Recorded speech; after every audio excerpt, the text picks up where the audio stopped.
New tonight, many of us as kids all had piggy banks, usually made from ceramic or something like it. But as Team 12's Colleen Sakura, along with the help of photojournalist Rich Prang, a Chandler woman now bringing a touch of reality to the long-held money storage tradition. Caring for hair isn't new for Rachel Lewis.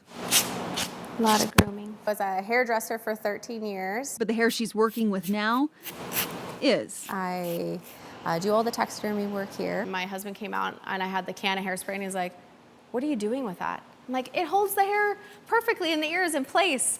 And so he's like, "Oh, I knew your hairdressing would come in use," and it really kind of has. Opening Copper State Taxidermy in Chandler about 3 years ago. I'm an animal lover and always have been, and I just thought there's no way I would, do something like that. I guess I just fell in love with that it's actually an art. Creating something new from something dead. I'm not a hunter and I have never taken an animal myself, but I just love kind of giving them essentially like a second life and being able to enjoy them in another way. Creativity. With being a hairdresser, you look at hair patterns and things like that, and that's what a lot of the taxidermy is like being able to put the skin back where it should go. And now bringing back nostalgia and novelty. I ended up creating a taxidermy piggy bank. Inspired by a digital art creator, the idea cured for a few years. It just kind of came into my mind when I got the specimens in, and I had it, kind of locked away for a while. I took a casting from the pig. So this is my original, kind of prototype that I started with. Creating this. It's an interactive piece too. It's not,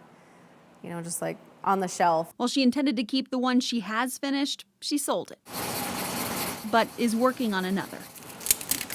The specimens come from pigs that are stillborn or die shortly after birth from local farms. I just hope that they understand that I'm not causing harm to these animals and that they really are loved. An art. Then the people that fall in love with these pieces, they really do cherish them. With a new life. I kind of took them on as what can I do with this to kind of salvage or give it a life that it didn't kind of get to have. Colleen Sakura, 12 News.